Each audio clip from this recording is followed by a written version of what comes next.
திமுக கூட்டணி தவிர்த்து யாருக்கு வாக்களித்தாலும் வளர்ச்சி அரசியல் மாறி கலவர அரசியல்தான் நடக்கும்.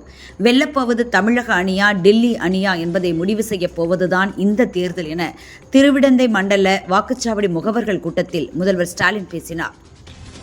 ஆட்சி பங்கு என்பது தமிழகத்துக்கு ஒத்து வராது. இது எங்களுக்கும் தெரியும், அவர்களுக்கும் தெரியும். கூட்டணியில் குழப்பம் ஏற்படுத்த இடையில் சிலர் திட்டமிட்டு சதி செய்கின்றனர் என முதல்வர் ஸ்டாலின் கூறினார். தமிழகத்தில் கூட்டணி ஆட்சியா இல்லையா என்பதை ராகுலும் முதல்வர் ஸ்டாலினும் சேர்ந்து முடிவு செய்வார்கள் என தமிழக காங்கிரஸ் தலைவர் செல்வ பெருந்தகை கூறியுள்ளார். மற்ற இந்தியர்களைப் போலவே தமிழக மக்களும் கூட்டணி ஆட்சியை விரும்புகின்றனர். பிற மாநிலங்கள் அதிகாரத்தை பகிர்ந்து கொள்ள ஒப்புக்கொள்ளும் போது தமிழகம் மட்டும் தயங்குவது ஏன் என காங்கிரஸ் நிர்வாகி பிரவீன் சக்கரவர்த்தி கேள்வி எழுப்பியுள்ளார். ஆட்சியில் பங்கு தமிழகத்திற்கு ஒத்துவராது என முதல்வர் ஸ்டாலின் கூறியதற்கு பதிலளித்துள்ள காங்கிரஸ் எம்பி மாணிக்கம் தாக்கூர், கூட்டணி ஆட்சியா அல்லது ஒரு கட்சி ஆட்சியா என்பதை மக்கள் முடிவு செய்வார்கள். 2006 மக்கள் தீர்ப்பை செயல்படுத்தாதது காங்கிரஸ் செய்த தவறு என கூறியுள்ளார். ஆட்சிக்கே வராத போது கூட்டணி ஆட்சி பற்றிய பேச்சு எதற்கு? எங்களுக்கு அதிமுகவிடம் எந்த டிமாண்டும் இல்லை. முதலில் செங்கோட்டையன் அவரது தொகுதியில் மீண்டும் வெல்வாரா என்று பார்ப்போம் என நெல்லையில் நயினார் நாகேந்திரன் கூறினார்.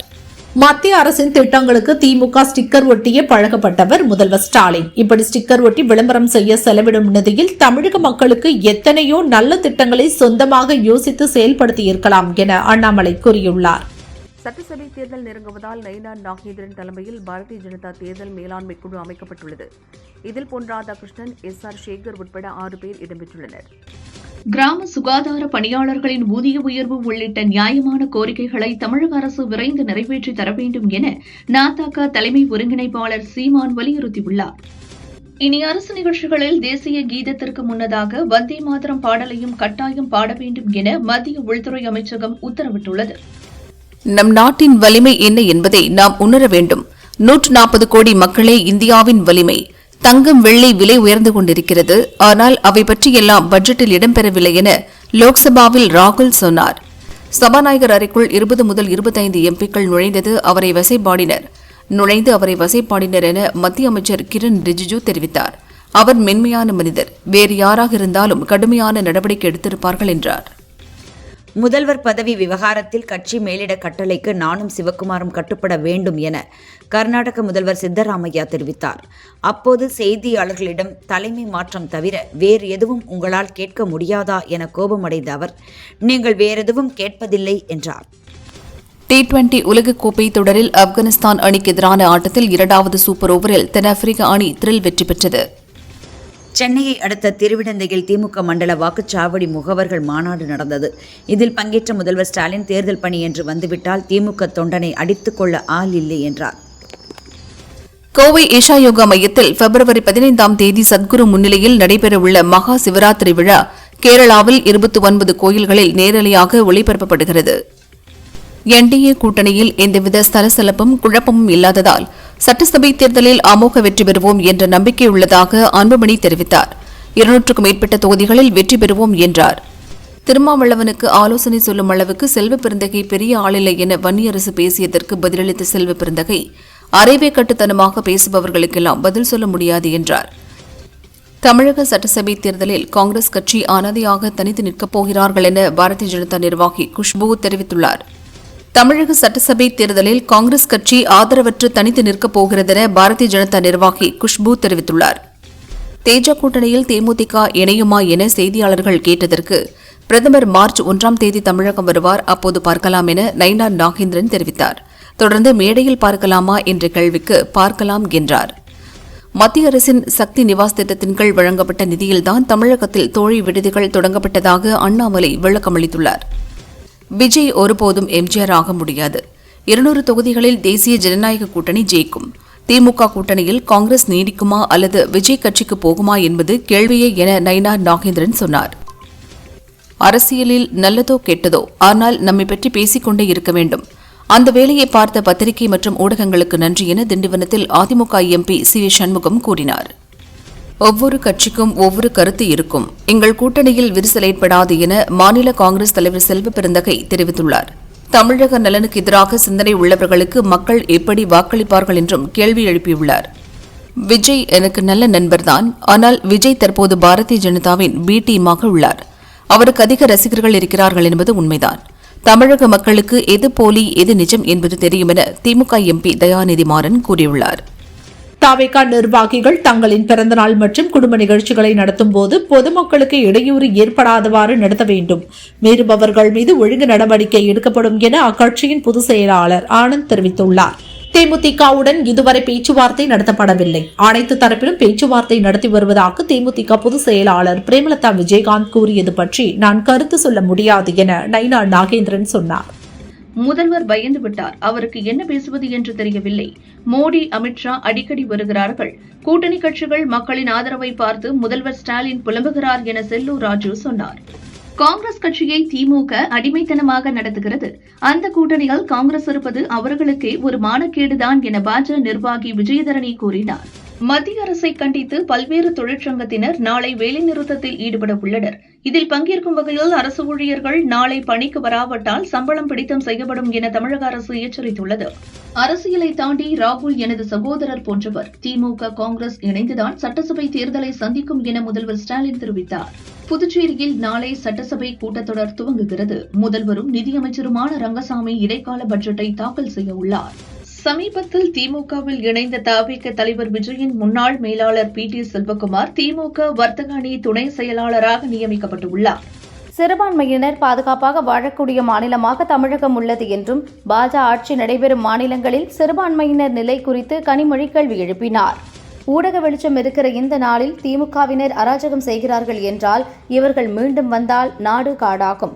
பிணம் தின்ன துடிக்கிற பேய்களிடம் வாக்காளர்களே எச்சரிக்கையாக இருங்கள் என தவிக நிர்வாகி நாஞ்சில் சம்பத் தெரிவித்துள்ளார்.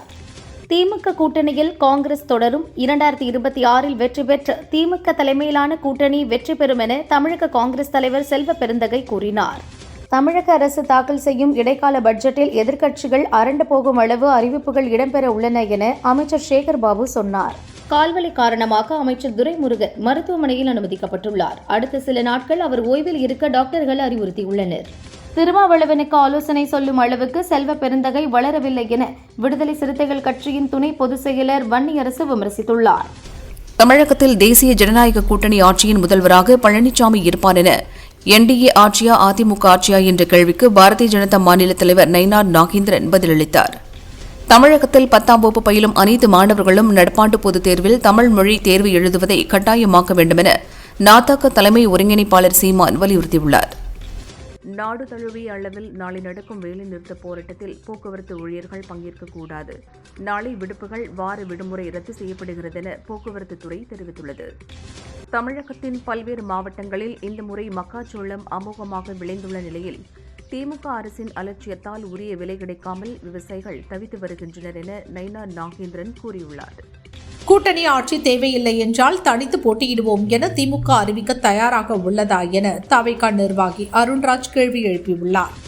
தமிழகம், புதுச்சேரி தேர்தல் பணிகள் குறித்து ஆலோசிக்க தேர்தல் ஆணைய துணை அதிகாரிகள் பானு பிரகாஷ், மானிஷ் கார்க், பவன்குமார் சர்மா உட்பட 7 பேர் கொண்ட குழு சென்னை வந்துள்ளனர்.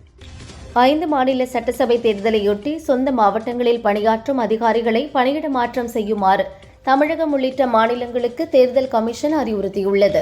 தமிழகத்தில் நடத்தப்பட இருக்கும் தேர்தலுக்கான முன்னேற்பாடுகளை ஆய்வு செய்வதற்காக துணை தேர்தல் கமிஷனர் பானு பிரகாஷ் தலைமையில் அதிகாரிகள் குழுவினர் இன்று தமிழகம் வருகின்றனர். ஒடிசாவை சேர்ந்த தொழிலாளியை சிறார்கள் கத்தியால் தாக்கிய சம்பவம் தொடர்பாக விளக்கம் கேட்டு தமிழக அரசுக்கு மனித உரிமை கமிஷன் நோட்டீஸ் அனுப்பியுள்ளது. சென்னையில் அடுத்தடுத்து காகங்கள் இறந்து வந்த நிலையில் தற்போது கோவையிலும் காகங்கள் இறந்து கிடந்ததால் பறவை காய்ச்சல் பாதிப்பாக இருக்குமோ என்று மக்கள் பீதியடைந்துள்ளனர். சென்னை மாநகராட்சியின் 2026-27 ஆண்டுக்கான பட்ஜெட் வருகிற 18ஆம் தேதி காலை 10 மணிக்கு ரிப்பன் மாளிகையில் தாக்கல் செய்யப்பட உள்ளது. ஆசியாவின் சிறந்த மலைப்பிரதேசங்களின் பட்டியலில் நாட்டில் உள்ள சிம்லாவுக்கு முதலிடம் கிடைத்துள்ளது. இதற்கு அடுத்தபடியாக இலங்கையின் நுவரெலியா உள்ளது. பத்திரிகையாளர்களை நாளை வீடு புகுந்து அடிக்க வேண்டிய சூழ்நிலை வந்துவிடும். கண்டிப்பாக இது நடக்கும் என தேமுதிக பூத் நிர்வாகிகள் கூட்டத்தில் பிரேமலதா முன்னிலையில் தேர்தல் பொறுப்பாளர் மாறி பேசியது சர்ச்சையாகியுள்ளது. தங்கம் விலை இன்று சவரனுக்கு 160 ரூபாய் உயர்ந்து ஒரு சவரன் 1,16,800 ரூபாய்க்கும், கிராமுக்கு 20 ரூபாய் உயர்ந்து 14,600 ரூபாய்க்கும் விற்பனையாகிறது. வெள்ளி விலை மாற்றமின்றி கிராம் 300 ரூபாய்க்கு விற்பனை செய்யப்படுகிறது. தங்கம் விலை இன்று காலை சவரனுக்கு 160 ரூபாய் உயர்ந்த நிலையில் மாலையில் சவரனுக்கு 1520 ரூபாய் உயர்ந்தது. ஒரு சவரன் 1,18,320 ரூபாய்க்கும் கிராமுக்கு 190 ரூபாய் உயர்ந்து 14,790 ரூபாய்க்கும் விற்பனையாகிறது. புதுச்சேரியில் அரசு நிகழ்ச்சிக்கு வந்த முதல்வர் ரங்கசாமியை முற்றுகையிட முயற்சி செய்த பொதுப்பணித்துறை தற்காலிக ஊழியர்களை போலீசார் தடியடி நடத்தி கலைத்தனர்.